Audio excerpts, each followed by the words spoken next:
আসসালামু আলাইকুম। চ্যানেল এ1 রাতের প্রতিবেদনে আপনাদের সাথে আছি আমি আসাদুজ্জামান। শুরুতেই শিরোনাম।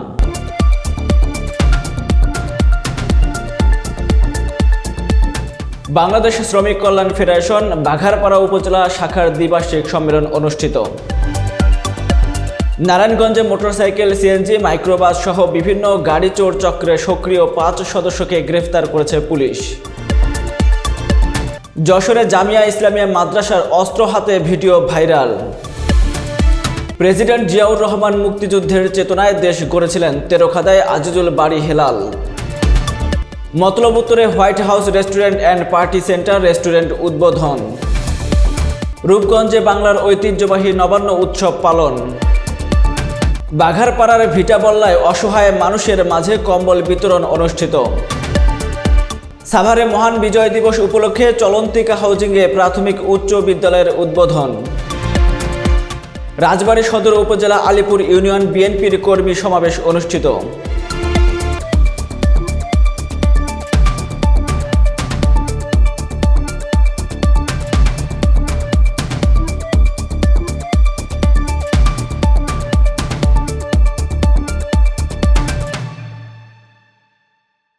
এতক্ষণ শুনলেন শিরোনাম, এবারে বিস্তারিত। বাংলাদেশ শ্রমিক কল্যাণ ফেডারেশন যশোরের বাঘারপাড়া উপজেলা শাখার দ্বিবার্ষিক সম্মেলন অনুষ্ঠিত হয়েছে। বিস্তারিত দেখুন শহীদুল ইসলামের প্রতিবেদনে।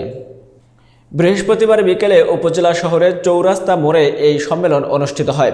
বাঘারপাড়া উপজেলার শ্রমিক কল্যাণ ফেডারেশনের সভাপতি মোহাম্মদ জিল্লুর রহমানের সভাপতিত্বে এতে প্রধান অতিথি হিসেবে উপস্থিত ছিলেন বাংলাদেশ শ্রমিক কল্যাণ ফেডারেশনের যশোর জেলা শাখার সভাপতি মাওলানা মোহাম্মদ আব্দুল মালেক খান।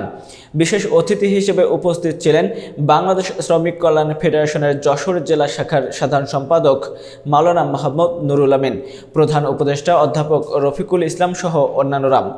সম্মেলনে আগামী 2025-26 সালের জন্য বাংলাদেশ শ্রমিক কল্যাণ ফেডারেশনের বাঘারপাড়া উপজেলা শাখার কমিটি ঘোষণা করা হয়। পরে কমিটির সদস্যদেরকে শপথ পাঠ করানো হয়। উপজেলা শাখার সভাপতি নির্বাচিত হয়েছেন মোহাম্মদ আব্দুল হাই, সাধারণ সম্পাদক নির্বাচিত হয়েছেন আব্দুল সালাম, প্রচার সম্পাদক মোহাম্মদ মনিরুজ্জামান তুহিন, দপ্তর সম্পাদক মোহাম্মদ সাহেব আলী সহ 23 সদস্য বিশিষ্ট কমিটি গঠন করা হয়েছে। 19 ডিসেম্বর বৃহস্পতিবার দুপুরে নারায়ণগঞ্জ পুলিশ সুপার কার্যালয়ে সংবাদ সম্মেলনে পুলিশ সুপার প্রত্যুষ কুমার মজুমদার জানান, নারায়ণগঞ্জ জেলার বিভিন্ন স্থানে প্রতিনিয়ত মানুষকে প্রতারণার মাধ্যমে অথবা রাত্রের অন্ধকারে ড্রাইভারদের আক্রমণ করে বিভিন্ন গাড়ি চুরির ঘটনা ঘটেছে। বিস্তারিত দেখুন মেহেদি হাসান রাসেলের প্রতিবেদনে। ফতুল্লা থানা পুলিশের একটি চৌকস টিম নারায়ণগঞ্জ জেলার বিভিন্ন থানা এলাকায় অভিযান চালিয়ে 3টি চোরাই মোটরসাইকেল, 2টি চোরাই সিএনজি ও 1টি চোরাই মাইক্রোবাস উদ্ধার করেন এবং চুরির সাথে জড়িত মোহাম্মদ আতাউর রহমান, মোহাম্মদ সুমন মণ্ডল, মোহাম্মদ রাজীব হোসেন, মোহাম্মদ ওরাফি, মোহাম্মদ বাবু ভুইয়া 5 জন পেশাদার চোরকে গ্রেফতার করেন। এই চক্রটি দীর্ঘদিন যাবৎ বিভিন্ন এলাকা থেকে উল্লেখিত মোটরসাইকেল, সিএনজি, মাইক্রোবাস সহ অটোরিকশা, প্রাইভেট কার চুরি করিয়া আসতেছিল। তাদের বিরুদ্ধে একাধিক চুরিসহ অন্যান্য মামলা চলমান আছে। আসামিদেরকে জিজ্ঞাসাবাদে আরও চোরাই গাড়ি আছে বলে জানা যায়। এই অভিযান অব্যাহত থাকবে। এ সময় উপস্থিত ছিলেন ফতুল্লা মডেল থানার অফিসার ইনচার্জ শরীফুল ইসলাম, সুকান্ত দত্ত সহ ঊর্ধ্বতন কর্মকর্তারা। এর বিরুদ্ধে আগে অনেক মামলা ছিল, যেমন এখানে যে আপনারা দেখতে পাচ্ছেন যে আসামিগুলো আছে, যেমন 1 নম্বর আসামি আছে আতাউর। এই আতাউরের বিরুদ্ধে 3টা মামলা আছে, আর 3টা আছে যেমন সুমনের বিরুদ্ধে 6টা মামলা আছে, আপনার বাবুর বিরুদ্ধে 3টা মামলা আছে। এরকম সবার বিরুদ্ধেই মামলা, এবং এরা সবাই প্রফেশনাল চোর, ছিনতাইকারী, এবং এদের নামে চুরি, ছিনতাই, চাঁদাবাজি মামলা আছে অনেকগুলো। যশোর সদর উপজেলার রাজারহাট রামনগঞ্জ জামিয়া ইসলামিয়া মাদ্রাসার অস্ত্র হাতে একটি ভিডিও সামাজিক যোগাযোগ মাধ্যমে ভাইরাল হয়েছে। বিস্তারিত দেখুন শাওন হোসেনের প্রতিবেদনে। তবে ভাইরাল হওয়া ভিডিওটি মাদ্রাসার অনুষ্ঠানে যেমন খুশি তেমন সাজো মঞ্চ নাটক দৃশ্য দাবি করেছে মাদ্রাসা কর্তৃপক্ষ। ভিডিওটির ভুল ব্যাখ্যা করে কুরুচিপূর্ণ মন্তব্য করা হচ্ছে, এমনটাই দাবি তাদের। কর্তৃপক্ষ জানায় 17 ও 18 ডিসেম্বর ছিল শিক্ষার্থীদের উদ্যোগে বার্ষিক অনুষ্ঠান। সেখানে স্টেজে যেমন খুশি তেমন সাজো সেগমেন্টে ইসরায়েলি ফিলিস্তিনি অবস্থান তুলে ধরতে মঞ্চস্থ করেন নাটকটি। ঘটনাস্থল পরিদর্শন শেষে নিশ্চিত করেন পুলিশ। ছড়িয়ে পড়ে এবং ভিডিওটি দেখা যাচ্ছে যশোর জামিয়া ইসলামিয়া রামনগর যশোর এই ব্যানারকে পিছনে রেখে সামনে দুইজন কালো কাপড়ে মুখ বাঁধা অবস্থায় অস্ত্র সদৃশ্য দুইটি বস্তু হাতে নিয়ে দাঁড়িয়ে আছে এবং তাদের মাঝখানে একজন আরবিতে বক্তব্য দিচ্ছে এবং মঞ্চে কয়েকজনকে বসে থাকতে দেখা যায়। এই ভিডিওটি সামাজিক যোগাযোগ মাধ্যমে ছড়িয়ে পড়লে আমাদের জেলা পুলিশের সাইবার প্যাট্রোলিং টিমের নজরে আসে এবং পরবর্তীতে ঊর্ধ্বতন কর্তৃপক্ষ পুলিশ অফিসারদের নজরে আনবার পরে এই ঘটনা অনুসন্ধানে আমাদের জেলা পুলিশের একাধিক টিম অনুসন্ধানে নামে এবং অনুসন্ধানের প্রেক্ষিতে এটা জানতে পারা যায় যশোরের জামিয়া ইসলামিয়া একটি মাদ্রাসা, সেই মাদ্রাসায় গত 17 ডিসেম্বর বার্ষিক প্রতিযোগিতা এবং পুরস্কার বিতরণী অনুষ্ঠান চলছিল। সেই অনুষ্ঠানের প্রতিযোগিতার অংশ হিসেবে এই মাদ্রাসার 3 ছাত্র যারা যেমন খুশি তেমন সাজো এই প্রতিযোগিতার অংশ হিসেবে এটি অভিনয়ে অংশ নেয়। শহীদ প্রেসিডেন্ট জিয়াউর রহমান মুক্তিযুদ্ধের চেতনায় দেশ গড়েছিলেন। বিএনপি মুক্তিযুদ্ধের চেতনা ও আকাঙ্ক্ষা ধারণ করে লালন করে বলে মন্তব্য করেছেন বিএনপির জাতীয় নির্বাহী কমিটির তথ্য বিষয় সম্পাদক আজিজুল বারী হেলাল। বিস্তারিত দেখুন রাসেল আহমেদের প্রতিবেদনে।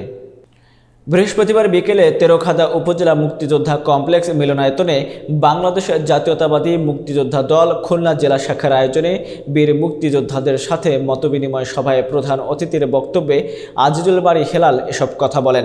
তিনি বলেন, জিয়াউর রহমান শুধু বীর উত্তম খেতাবপ্রাপ্ত বীর মুক্তিযোদ্ধা ছিলেন না, তিনি জাতির ক্লান্তি লগ্নে স্বাধীনতার ঘোষণা দিয়ে কিং কর্তব্য বিমূঢ় জাতিকে মুক্তিযুদ্ধের নির্দেশনা দিয়েছিলেন।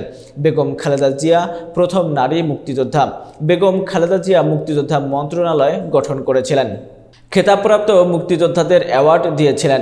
বীর মুক্তিযোদ্ধা আবুল ফজল হেলালের সভাপতিত্বে এবং উপজেলা বিএনপির সদস্য সচিব এস.এম. হাবিবুর রহমান ও যুগ্ম আহ্বায়ক শেখ আজিজুর রহমান আজিবারের পরিচালনায় বক্তব্য রাখেন জেলা বিএনপির সদস্য সচিব আবু হোসেন বাবু, যুগ্ম আহ্বায়ক অ্যাডভোকেট মরিজুল ইসলাম, উপজেলা বিএনপির আহ্বায়ক চৌধুরী ফখরুল ইসলাম বুলু, উপজেলা বিএনপির সাবেক সভাপতি চৌধুরী কৌসার আলী, সাবেক সাধারণ সম্পাদক রবিউল হোসেন, জেলা যুবদলের সাবেক সাধারণ সম্পাদক ইবাদুল হক রুবায়েত, জেলা স্বেচ্ছাসেবক দলের সাধারণ সম্পাদক আতাউর রহমান রুনু সহ জেলা বিএনপির ও তেরখাদা বিএনপির অঙ্গ সংগঠনের নেতৃবৃন্দ। মতলব উত্তর উপজেলার ফরাজিকান্দি ইউনিয়নের ইসলামিয়া নতুন বাজারের মতিন মনোয়ারা সুপার মার্কেটে white House restaurant and party centre নামক এক রেস্টুরেন্ট উদ্বোধন করা হয়েছে। উপজেলা এম সুপার মার্কেটের সামনে দোয়া ও মোনাজাতের মধ্য দিয়ে হোয়াইট হাউস রেস্টুরেন্ট এবং পার্টি সেন্টার রেস্টুরেন্টের আনুষ্ঠানিক উদ্বোধন করা হয়। বিস্তারিত দেখুন মনিরুল ইসলাম মনিরের প্রতিবেদনে। রেস্টুরেন্ট কর্তৃপক্ষ সূত্রে জানা যায়, ফরমালিন, রাসায়নিক মুক্ত মাছ, গোস্ত, শাক সবজির ব্যবহার, আরও ফিল্টারের মাধ্যমে পরিশোধিত বিশুদ্ধ পানি দিয়ে রান্না করা খাবার এবং স্বাস্থ্যসম্মত পরিবেশে সব ধরনের খাদ্য তৈরির নিশ্চয়তা দিয়েছে white House restaurant and party centre. হোটেলে বসে খাবারের গ্রহণের পাশাপাশি রয়েছে হোম ডেলিভারি সহ ছোট বড় সব অনুষ্ঠানের অর্ডার নেওয়া হয়। White House restaurant and party সেন্টারের দায়িত্বে থাকা খসরু শাহ জানান, এখানে বিভিন্ন ধরনের মানের খাবার পরিবেশনা, কাবাব, sandwich, pastry, burger, cake, fried chicken, best item, মিষ্টি, pizza, rice, burger item, seafood, beverage, coffee item সহ নানা ধরনের খাবারের সমাহার দিয়ে সাজানো হয়েছে এই food court. White House restaurant and party centre director শিল্পপতি মোহন প্রধান বলেন, ভেজাল মুক্ত, নিরাপদ, পুষ্টিকর খাবার পরিবেশনায় আমাদের অঙ্গীকার। এই স্লোগানেই মানসম্মত খাবারের জন্য এই রেস্টুরেন্টটি চালু করা হলো। ঢাকার উন্নত মানের রেস্টুরেন্ট থেকে বাবুর্চি আনা হয়েছে। ক্রেতাদের চাহিদা অনুযায়ী খাবারের মেনু রাখা হয়েছে। এখানে থাকছে fast food, Chinese, Bangla, coffee, barbecue, lassi, falooda, juice সহ আধুনিক রুচি ও স্বাস্থ্যসম্মত খাবার। সঠিকভাবে ব্যবসা পরিচালনার জন্য তিনি সকলের সহযোগিতা কামনা করেছেন। আমাদের যে সুস্বাদু খাবারের সমাহার, আমরা তা মানুষের দোরগোড়ায় পৌঁছে দিচ্ছে। বিক্রয় বা ব্যবসা আমাদের বড় কথা নয়। আমাদের সুস্বাদু খাবারগুলো জনগণের কাছে পরিচিত করে দিচ্ছে এবং উপস্থাপন করছে। এটি হচ্ছে আমাদের মূল লক্ষ্য। সে হিসাবে আমাদের বাহারি খাবার আছে, খাবারের মধ্যে আমাদের সেরা খাবারগুলো উপস্থাপন করেছে। দোয়া অনুষ্ঠানে White House restaurant and party সেন্টারের প্রতিষ্ঠাতা শিল্পপতি Mofizul Islam, White House restaurant and party সেন্টারের পরিচালক মোহন প্রধান, ইসলামিয়া মার্কেট নতুন বাজার পরিচালনা কমিটির উপদেষ্টা হেলাল সরকার, সমাজসেবক আশরাফুল মোল্লা, আল আমিন সরকার, বশির প্রধান, ইসলামিয়া মার্কেট নতুন বাজার পরিচালনা কমিটির সভাপতি শুকুর মোল্লা, সিনিয়র সহ সভাপতি তরিকুল ইসলাম সরকার, সাধারণ সম্পাদক ফখরুল ইসলাম সরকার, মুসা সরকার, পরিচালক খোরশেদ আলম দীপু, শাহ আলম শাহ পরান, ওয়াদুদ সরকার বাপক সহ এলাকার গণ্যমান্য ব্যক্তিবর্গ উপস্থিত ছিলেন। পরে white House restaurant and party centre এর উন্নত সেবা পরিবেশন সফলতা কামনায় বিশেষ দোয়া ও মোনাজাত পরিচালনা করা হয়। সভা পরিচালনা করেন শফিক মাস্টার। নবান্ন উৎসব সব দুঃখ কষ্ট ভুলিয়ে দেয়। নবান্ন উৎসবের সঙ্গে মিশে আছে বাঙালির হাজার বছরের ইতিহাস, ঐতিহ্য আর সংস্কৃতি। এ সংস্কৃতি ধরে রাখতে নারায়ণগঞ্জে, রূপগঞ্জে বাংলার ঐতিহ্যবাহী নবান্ন উৎসব পালন করা হয়েছে। বিস্তারিত দেখুন মাকসুদুল হোসেন তুষারের প্রতিবেদনে। শুক্রবার বিকেলে বিজিএমইএর সম্মিলিত পরিষদের সভাপতি বীর মুক্তিযোদ্ধা কাজী মনিরুজ্জামান মনিরের পক্ষ থেকে আব্দুল মতিন ভূঁইয়ার আয়োজনে তারাব পৌরসভার যাত্রামুড়া এলাকায় এ উৎসব পালন করা হয়। খই, মুড়ি, ক্ষীর, পায়েস ও বিভিন্ন রকম পিঠা দিয়ে অনুষ্ঠানের আয়োজন করা হয়। এ সময় আরও উপস্থিত ছিলেন নারায়ণগঞ্জ জেলা বিএনপির আহ্বায়ক আল হাসান নাসিরউদ্দিন, জেলা স্বেচ্ছাসেবক দলের আহ্বায়ক মাহবুবুর রহমান মাহবুব, তারাব পৌর বিএনপির সাবেক সহ সভাপতি আব্দুল মতিন ভূঁইয়া, পৌর বিএনপির নেতা জাকির হোসেন রিপন, কাজী মাসুম, যুবদল নেতা মামুন ভূঁইয়া, ওলামা দল নেতা মতিউর রহমান ভূঁইয়া, স্বেচ্ছাসেবক দলের নেতা রিয়াদ ভূঁইয়া সহ আরও অনেকে। এ সময় প্রধান অতিথির বক্তব্যে বীর মুক্তিযোদ্ধা কাজী মনিরুজ্জামান মনির বলেন, নবান্ন উৎসবের সঙ্গে মিশে আছে বাঙালির হাজার বছরের ঐতিহ্য আর সংস্কৃতি। প্রাচীন কাল থেকে ধর্ম বর্ণ নির্বিশেষে নবান্নকে কেন্দ্র করে বাঙালি জাতি উৎসবে মেতে ওঠে। তারই ধারাবাহিকতায় আমরা এ উৎসবের আয়োজন করি। বাঘারপাড়ায় ভিটাবল্লায় অসহায় মানুষের মাঝে কম্বল বিতরণ অনুষ্ঠিত। যশোরের বাঘারপাড়া উপজেলার ভিটাবল্লা সরকারি প্রাথমিক বিদ্যালয় প্রাঙ্গণে কম্বল বিতরণ অনুষ্ঠিত হয়। বিস্তারিত দেখুন শহীদুল ইসলামের প্রতিবেদনে।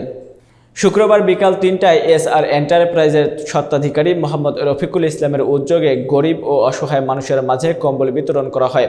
উক্ত অনুষ্ঠানে উপস্থিত ছিলেন উপজেলা বিএনপির সাধারণ সম্পাদক মোহাম্মদ শামসুর রহমান, ইউনিয়ন সভাপতি মোহাম্মদ আব্দুল দাউদ, সহ সভাপতি মোহাম্মদ আব্দুল হালিম, সাধারণ সম্পাদক FM আসলাম হোসেন, যুবদলের সাধারণ সম্পাদক মোহাম্মদ লিটন হোসেন, ৮ নং ওয়ার্ডের সভাপতি শাহিন কামাল, সাধারণ সম্পাদক মোহাম্মদ নুর ইসলাম, ৭ নং মোহাম্মদ নাজমুল ইসলাম, সাধারণ সম্পাদক মোহাম্মদ সবুর ফকির, উদ্যোক্তা গ্রুপের মোহাম্মদ সুমন হোসেন, উপজেলা ছাত্রদলের সভাপতি মোহাম্মদ নাফিস ইকবাল ইছা। অনুষ্ঠান সঞ্চালনায় ছিলেন ইউনিয়ন যুবদলের সাংগঠনিক সম্পাদক আব্দুল হালিম। একটি জাতির বিকাশ ও উন্নয়নের জন্য শিক্ষার ভূমিকা অপরিহার্য। সাভারের মহান বিজয় দিবস উপলক্ষে চলন্তিকা হাউজিংয়ে প্রাথমিক উচ্চ বিদ্যালয়ের উদ্বোধন করা হয়েছে। বিস্তারিত দেখুন জাকিরের প্রতিবেদনে। শুক্রবার বিকেলে সাভারের তেঁতুলঝোড়া ইউনিয়নে চলন্তিকা হাউজিংয়ে স্কুলের প্রতিষ্ঠাতা পরিচালক মোহাম্মদ মাহবুব আলম ও প্রতিষ্ঠাতা প্রধান শিক্ষক মোহাম্মদ রাকিবুল হাসানের পরিচালনায় এই স্কুল উদ্বোধনী অনুষ্ঠান ও স্কুলের ছাত্রছাত্রীদের আয়োজনে সাংস্কৃতিক অনুষ্ঠান পরিচালনা করা হয়। উদ্বোধনী অনুষ্ঠানে প্রধান অতিথি হিসেবে উপস্থিত ছিলেন বিশিষ্ট ব্যবসায়ী, সমাজসেবক ও চলন্তিকা হাউজিংয়ের কর্ণধার হাজী মোহাম্মদ উল্লাহ মামুন। বিশেষ অতিথি হিসেবে উপস্থিত ছিলেন চেয়ারম্যান বিভাগীয় প্রধান, Bangladesh university of professional BUP lieutenant colonel Mohammad Ekramul Yasin. উক্ত উদ্বোধনী অনুষ্ঠানে প্রধান অতিথি বলেন, শিক্ষা জাতির মেরুদণ্ড। শিক্ষার পাশাপাশি নীতি, নৈতিকতা ও মূল্যবোধ সম্পূর্ণ সুনাগরিক হিসেবে গড়ে উঠলে দেশ জাতির উন্নয়ন সমৃদ্ধি হবে ও সৎ, চরিত্রবান, আদর্শ দেশপ্রেমিক নাগরিক করার জন্য শিক্ষকদের দায়িত্ব পালন করতে হবে। উদ্বোধনী অনুষ্ঠানে স্কুলের ছাত্র ছাত্রী, শিক্ষক শিক্ষিকা, অভিভাবক, প্রিন্ট ও ইলেকট্রনিক মিডিয়ার সাংবাদিকগণ উপস্থিত ছিলেন। রাজবাড়ী সদর উপজেলা আলীপুর ইউনিয়ন বিএনপির কর্মী সমাবেশে প্রাণপ্রিয় নেতা খৈয়ম কেপিএ ত্যাগী ও নির্যাতিত নেতা কর্মীদের বাঁধ ভাঙা জোয়ারে মুখরিত হয়ে কর্মী সম্মেলনটি জনসভায় রূপান্তরিত হয়ে ওঠে এই নেতার আগমনে। বিস্তারিত দেখুন বাবলু শেখের প্রতিবেদনে। যুবদল, ছাত্রদল সহ বিএনপির সহযোগী সংগঠনের নেতৃবৃন্দরা অংশগ্রহণ করেন। ইউনিয়ন বিএনপির সভাপতি আব্দুর রাজ্জাক মণ্ডলের সভাপতিত্বে আব্দুর রব হিটুর সঞ্চালনায় প্রধান অতিথি হিসেবে বক্তব্য রাখেন জেলা বিএনপির সাবেক সভাপতি ও রাজবাড়ী 1 আসনের সাবেক সংসদ সদস্য আলী নেওয়াজ মাহমুদ খৈয়ম। বলেন, এই অঞ্চলের আওয়ামী লীগ নেতাদের দাপটে 17 বছর দাঁড়াতে পারেনি। ফ্যাসিস্ট হাসিনা বিদায়ের পর নেতাকর্মীদের সঙ্গে আজ মুক্ত আকাশে। এতে বক্তব্য রাখেন জেলা যুবদলের আহ্বায়ক খায়রুল আলম বকুল, ইউনিয়ন বিএনপির সাধারণ সম্পাদক এম বাশারুজ্জামান বাদশা, নুরুন নবী সবুজ ও কৃষক দলের আহ্বায়ক আব্দুর রহিম সর্দার ও হালিম সর্দার সহ বিএনপির সহযোগী সংগঠনের নেতৃবৃন্দরা। এই অঞ্চলের নেতা কর্মীকে গ্রেফতার করেছে পুলিশ। এই যারা আওয়ামী লীগ করে তাদের সুপারিশে এই আওয়ামী লীগের যখন সম্পদ চেয়ারম্যান সারাদিন আমার বাড়িতে গেছে একটা ইউনিয়ন পরিষদের ভবন এনে দেন, আমি বিএনপিতে যাব। আমি বলেছি বিএনপিতে তোমার আসতে হবে না, ইউনিয়ন পরিষদের ভবন আমি এটা করে দেবো। সেই ইউনিয়ন পরিষদের ভবন আমি করে দিয়েছি। এই ছিল আজকের প্রতিবেদন। সরাসরি প্রতিবেদন দেখার জন্য ভিজিট করুন www.channela1.com অথবা OTT প্ল্যাটফর্ম জাগোবিটিতে এবং যুক্ত হতে পারেন আমাদের ফেসবুক ও ইউটিউব চ্যানেলে। পরবর্তী প্রতিবেদনের আমন্ত্রণ জানিয়ে আজকের মতো এখানেই বিদায় নিচ্ছি। আল্লাহ হাফেজ।